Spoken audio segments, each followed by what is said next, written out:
اسم خودتو گذاشتی عکاس، بعد نمیدونی هر کدوم از روش‌های نورسنجی دوربینت کجا به کارت میان؟ برای دسترسی سریع به روش‌های نورسنجی دوربین‌های سونی، اول دوربین رو حالت عکاسی میذاریم، بعد دکمه FN رو میزنیم و وارد گزینه مترینگ مود میشیم. روش اول مولتی یا چند بخشیه که میاد نورسنجی رو با توجه به بخش‌های مختلف تصویر انجام میده و نور متعادل رو محاسبه میکنه. مناسب برای عکاسی عمومی و پورتره و طبیعته و بهترین گزینه برای اونایی که تازه عکاسی رو شروع کردن، چون هم خودکاره و هم هوشمند. روش دوم سنتر یا مرکزیه. تمرکز نورسنجی رو روی مرکز کادر میذاره و به اطراف کادر اهمیت کمتری میده. مناسب عکاسی پورتره است وقتی که سوژه‌مون وسط کادر قرار داره و باعث کنترل بیشتر نور روی سوژه میشه تا پس زمینه.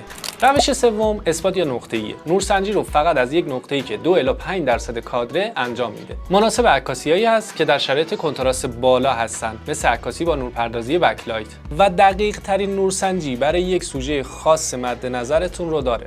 روش چهارم Entire Screen Average یا میانگین کل تصویر. نورسنجی رو با میانگینگیری از کل تصویر انجام میده. مناسب شرایط نوری ثابت مثل عکاسی در استودیوها هست. روش پنجم هایلایت یا نوایی روشن تصویر و مناسب وقتاییه که میخوایم هایلایت های تصویرمون نسوزه. بهترین گزینه برای عکاسی هستش که سوژه‌مون بک‌گراند روشن داره.